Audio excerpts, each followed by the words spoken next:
ఓం నమ శివాయ, శ్రీమాత్రే నమః. మిత్రులకి, శ్రేయభిలాషులకి, అలాగే నన్ను ఇంతగా ఆదరిస్తున్న యూట్యూబ్ ప్రేక్షకులందరికీ కూడా పేరు పేరు ధన్యవాదాలు. మిత్రులరా, మీ అందరికీ కూడా ఆ పరాదేవత ఎల్లవెల్లలా మీతో ఉండి మీ మనోవాంఛ నెరవేర్చాలని మనస్ఫూర్తిగా కోరుకుంటున్నాను. ఈరోజు మనం ఒక అద్భుతమైన తేలికైన ఉపాయం తెలుసుకుందాం. వైశాఖ మాసం మనకు ప్రస్తుతం నడుస్తున్న మాసం. మనం ఎన్నో ఉపాయాలు, అంటే ఈ మాసం చాలా విశిష్టమైనది, శ్రేష్టమైనది. శ్రీమన్నారాయణుని ఆరాధించడం వల్ల విశేషమైన ఫలితం కలుగుతుంది. దాన ధర్మాలు చేయటం వల్ల విశేష ఫలితం కలుగుతుంది. మంచి నీరు ఇచ్చినా, తాగడానికి నీరు ఇచ్చినా, విసురుకోవడానికి విసునగర్ర ఇచ్చినా, మామూలు ప్రజలకే కాదు పక్షులకి, జంతువులకి నీరుని ఆహారంగా పెట్టినా, దాహం తీర్చిన విశేషమైన భోగం కలుగుతుంది, పుణ్యం కలుగుతుంది. చాలామంది మోక్షం కావాలనుకునే వారికి మోక్షగతి కూడా కలుగుతుంది. అంత శక్తివంతమైన మాసం. ఈ మాసంలో విష్ణుమూర్తికి ఎవరైనా సరే, అంటే ఇంట్లో అయినా దేవాలయంలో అయినా సరే, తులసి దళాలతో ఆరాధిస్తే విశేషమైన సౌఖ్యం కలుగుతుంది. మనం ఈ రోజున ఒక తేలికైన అద్భుతమైన సిద్ధి ఉపాయం తెలుసుకుందాం. ఈ ఉపాయం చేయడం వల్ల వైశాఖ మాసంలో ఒక దీపాన్ని వెలిగించాలి. మీకు ఎవరికైతే ధనం కావాలనుకుంటున్నారో, ధన వృద్ధి కలగాలి, ధనం మాకు బాగా రావాలనుకుంటున్నారో వారు చేయండి. అలాగే మాకు మానసిక ప్రశాంతత కావాలి, మనసు ప్రశాంతంగా ఉండాలి అనేవారు చేయండి. ఇది సాయంత్రం పూట ఈ దీపాన్ని వెలిగించాలి. ఈ దీపం వెలిగించడం వల్ల ధనవృద్ధి, మానసిక ప్రశాంతత, సమస్యలు, కష్టాల నుంచి ఏదైతే ఎదుర్కొంటున్నారో, ప్రస్తుతం మీరు ఎదుర్కొంటున్న కష్టాలు, సమస్యలు, వాటి నుంచి బయటపడతారు. చాలా తేలికైన ఉపాయం. ఎందుకంటే వైశాఖ మాసంలో మనకి శ్రీ మహావిష్ణువు యొక్క శక్తి, అంటే సూర్యుడు శక్తి చాలా ఎక్కువగా ఉంటుంది. మనం ప్రత్యక్ష దైవం సూర్యుడు. మనం ఈ సమయంలో దాన ధర్మాలు, అలాగే చివరికి చలవేంద్రాలు పెడుతూ ఉంటారు, పెద్దలు చెప్తూ ఉంటారు, ఏది చేసినా చేయకపోయినా మంచినీరన్న దానంగా చేయండి, చాలా శ్రేష్టమైన ఫలితం కలుగుతుందని. అలాగే ఈ మాసంలో నదుల్లో, పుణ్యనదుల్లో స్నానం చేయడం వల్ల కూడా అద్భుతమైన ఫలితం కలుగుతుంది శాస్త్రం చెప్తుంది. మాకు అవకాశం లేని వారు మీ ఇంట్లోనే మీరు స్నానం చేసేటప్పుడు చేతిలో నీరు తీసుకొని అన్ని నదుల పేరు తలుచుకొని మీరు స్నానం చేయవచ్చు. అలాగే ఇప్పుడు మీరు ఎదుర్కొంటున్న మహమ్మారి నుంచి రక్షణ కలగడానికి మృత్యుంజయ మహామంత్రాన్ని మీరు స్మరించి దోశలతో నీళ్ళు తీసుకొని ఇలా వదిలి ఆ బకెట్లో స్నానం చేసిన మహమ్మారి నుంచి మీరు ఎదుర్కొంటున్న సమస్యలు కూడా తగ్గుతాయి, రక్షణ కలుగుతుంది. ఈ మాసానికి ఆ శక్తి ఉంటుంది. మనం ఇప్పుడు ఈ ఉపాయాన్ని చాలా తేలికైంది, ఆడవారైన మగవారైనా చేయవచ్చు.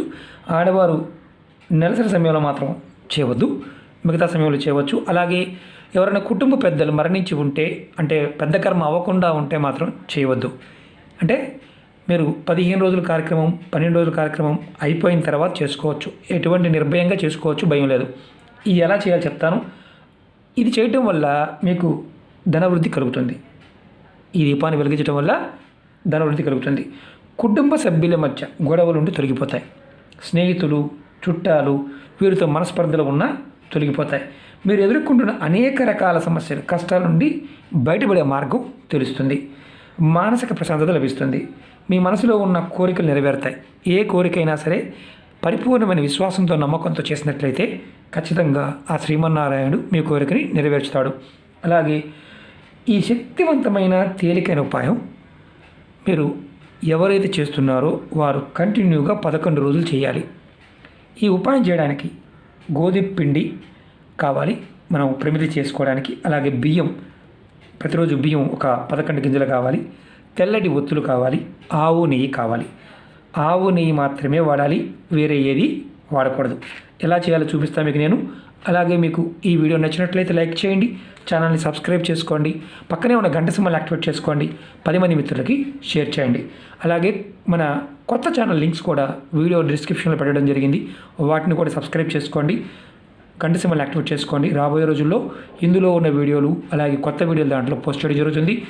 మీకు అందుబాటులో ఉండడానికి నా రెగ్యులర్ ప్రయత్నం ఏంటంటే, ఏదైనా ఇబ్బంది వచ్చినా ఇంకొక ఛానల్ ఉండటం వల్ల మనం అందుబాటులో ఉండడానికి అవకాశం ఉంటుందని చాలామంది మిత్రులు రికమెండ్ చేయడం జరిగింది. అందుకనే ఇంకొక ఛానల్ కూడా పెట్టడం జరిగింది. ఇప్పుడు మనం ఈ ఉపాయాన్ని ఈ మాసంలో, అంటే ఈ రోజు నుంచి మొదలు పెట్టవచ్చు. ఇది సాయంత్రం చేయాలి, అంటే ఈరోజు సోమవారం సాయంత్రం మనం మొదలు పెట్టవచ్చు. 11 రోజులు చేయాలి. మీరు సోమవారం నుంచి మొదలు పెడితే 11 రోజులు ఈ దీపాన్ని వెలిగించాలి. అంటే ప్రతిరోజు దీపం పిండితో తయారు చేసుకొని వెలిగించాలి. ఇది ఒక్క దీపానే కాదు. ఈ ఉపాయాన్ని సాయంత్రం 5 గంటల నుండి 9 గంటల మధ్యలో చేయాలి. అంటే సాయంత్రం 5 నుంచి 9 మధ్యలో కుటుంబ సభ్యులు ఎవరైనా రోజు చేయాలి. ఎవరైతే చేస్తున్నారో వారు చేయవచ్చు. అలాగే కుటుంబంలో ఈరోజు ఒకరు చేశారు, వారికి వీలు కాలేదు, రెండో వారు కూడా చేయవచ్చు కుటుంబ సభ్యులు. ఇది గుర్తుంచుకోండి. మీరు చెప్పుకున్న అంతకుముందు ఉపాయానికి కావాల్సిన గోధుమ పిండి చేసిన ప్రమిద, ఆవ నెయ్యి 2 ఒత్తులు, అవి కూడా తెల్లటి ఒత్తులు. మీరు సాయంత్రం స్నానాది కార్యక్రమాలు మిగించుకొని గుర్తుంచుకొని స్నానం చేయాలి. గోధుమ పిండితో ప్రమిద చేసుకొని దానిలో ముందు కొద్దిగా ఆవు నెయ్యి వేయండి. ముందుగా ఆవు నెయ్యి వేయండి. తర్వాత 2 ఒత్తులు, తెల్లటి ఒత్తులు 2 ఒత్తులు వేయండి. ఇది మీకు చూపించడం కోసం మాత్రమే మిత్రులారా, గుర్తుంచుకోండి. ఇలా 2 ఒత్తులు వేయండి. 2 ఒత్తులు వేసిన తర్వాత మీరు దీనిలో 11 బియ్యపు గింజలు వేయండి. 11 అంటే 11, అంతకన్నా ఎక్కువ వేయవద్దు. 11 బియ్యపు గింజలు. ఇదిగోండి, బియ్యం తీసుకోండి. ఇరిగి ఉండకూడదు. 1 2 3 4 5 6 7 8 9 10 11 మాత్రమే గింజలు వేయాలి. బియ్యాన్ని వేయాలి. వేసిన తర్వాత మీరు దీపాన్ని వెలిగించండి. ఇవన్నీ వేసిన తర్వాత దీపాన్ని వెలిగించండి. దీపాన్ని మీకు నేను అగ్గిపుల్లతో చూపిస్తున్నాను. సాంబ్రాణి పుల్ల వెలిగించి దాంతో వెలిగించండి. మీకు చూపించడం కోసం మాత్రమే ఇది. ఇలా వెలిగించండి. తర్వాత మీరు ఏం చేస్తారంటే, ఇది వెలిగించిన తర్వాత మీకు గుర్తుంచుకోండి, మీ ఇంటి గుమ్మం బయట మీరు కుడివైపు, అంటే లోపల నుండి బయటికి వెళ్తున్నప్పుడు, మనం ఇలా బయటికి వెళ్తున్నాం, ఇది మీ కుడి చెయ్య. మీ కుడివైపు ఇంటి గుమ్మం బయట ఒక పక్కన కుడివైపున ఈ ప్రమిద దీపాన్ని పెట్టండి. పెట్టి మీరు గుర్తుంచుకోవాల్సింది ఏంటంటే, ఇది పెట్టినప్పుడు, అంటే కుడివైపు పెట్టారు, దీపం కింద అక్కడ పెట్టే ముందు మీ చేతితో పట్టుకొని ఓం నమ శివాయ అని 11 సార్లు అనుకోండి. ఓం నమ శివాయ, ఓం నమ శివాయ, ఓం నమ శివాయ అని 11 సార్లు అనుకోండి. తలుచుకొని మీ మనసులో 11 సార్లు తలుచుకొని పక్కన పెట్టండి. మీ మనసులో ఉన్న కోరిక త్వరగా తీరాలని, మీరు ఎదుర్కొంటున్న సమస్యలు, కష్టాలు, వాటి నుండి త్వరగా బయటపడాలని మీరు కోరుకోండి. అలా కోరుకొని నమశివాయ మంత్రాన్ని, అంటే నా మంత్రం అనుకొని తర్వాత కోరిక చెప్పుకొని ఇది ఇలా పెట్టండి.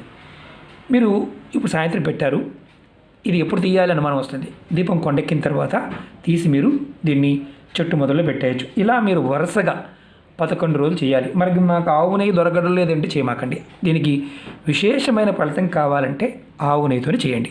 మా దగ్గర ఆవు నెయ్యి లేదు, నూనెతో వాడవచ్చా అని అడగమాకండి. ఎందుకంటే ఇది ఆవు నెయ్యితోనే చేయాలి. విశేషమైన శక్తి ఉంటుంది, మీ కోరికలు నెరవేరుతాయి, ధనవృద్ధి కలుగుతుంది.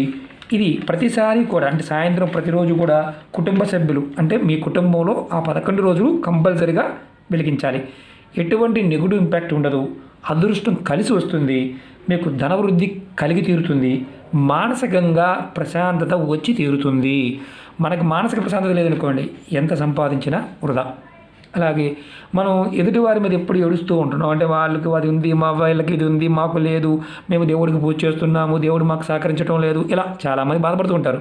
అలాంటి బాధ కూడా తొలగిపోతుంది. ఎందుకంటే మనసులో ఎదుటివారి మీద ఉన్న ద్వేషము, అసూయ లాంటివి తగ్గుతాయి. అలాగే మీరు వీలైనంత వరకు ఈ మాసంలో తులసి దళాలతో విష్ణుమూర్తిని పూజించండి. తులసి దళాలతో. అలాగే మీరు తులసి కవచాన్ని పారాయణ, చాలామంది సంతానం కావాలని అడిగేవారు ఈ మాసంలో ఒక 21 రోజు, అంటే మనకి మే 21 వరకు ఈ మాసం ఉంటుంది. 11 రోజులైనా సరే తులసి కవచ పారాయణ చేయండి. అలాగే మీరు ఎవరికైనా సరే నీటిని దానం చేయండి. అలాగే చాలామంది పూర్వం రోజుల్లో విష్ణు గరులు ఇలాంటివి ఇస్తూ ఉండేవారు. అలాగే పక్షులకి, పర్టికులర్గా పక్షులకి, జంతువులకి నీటిని పెట్టండి. ఒక మట్టి కుండలో కానీ మట్టి మూకిడిలో కానీ పెట్టి పక్షులకి నీటిని పెట్టండి. మీ జీవితంలో ఎదుర్కొంటున్న ఎటువంటి సమస్య నుంచి అయినా సరే బయటపడడానికి మార్గం తెలుస్తుంది. ఎందుకంటే నమశివాయ మంత్రం జపించి ఇది చేయటం వల్ల ధనవృద్ధి కలిగి తీరుతుంది, మానసిక ప్రశాంతత కలిగి తీరుతుంది. అలాగే సమస్యలు, కష్టాల నుంచి బయటపడడానికి మార్గాలు తెలుస్తాయి. ప్రతిసారి కూడా కొత్త ప్రమిద తయారు చేసుకోవాలి. అలాగే బియ్యాన్ని కూడా ఇరగకుండా ఉండాలి. ముక్కలు లేకుండా చూసుకోండి. ఇలా పూర్తిగా ఉన్నవి వేసుకోండి. ఇలా ముక్క ఉన్నది మాత్రం వేయమాకండి. ముక్కగా ఉన్నదాన్ని వేయకండి, పొడుగ్గా ఉన్నదాన్ని వేయండి. ఇది ఇంట్లో ఉన్నవారు ఎవరైనా చేయవచ్చు. ఫలితం రుచి తీరుతుంది. ఓకే మిత్రులారా, మీకు ఈ వీడియో నచ్చినట్లయితే లైక్ చేయండి, ఛానల్ని సబ్స్క్రైబ్ చేసుకోండి, పక్కనే ఉన్న గంట సింబల్ యాక్టివేట్ చేసుకోండి, 10 మంది మిత్రులకి షేర్ చేయండి. ఓం నమః శివాయ, శ్రీ మాత్రే నమః.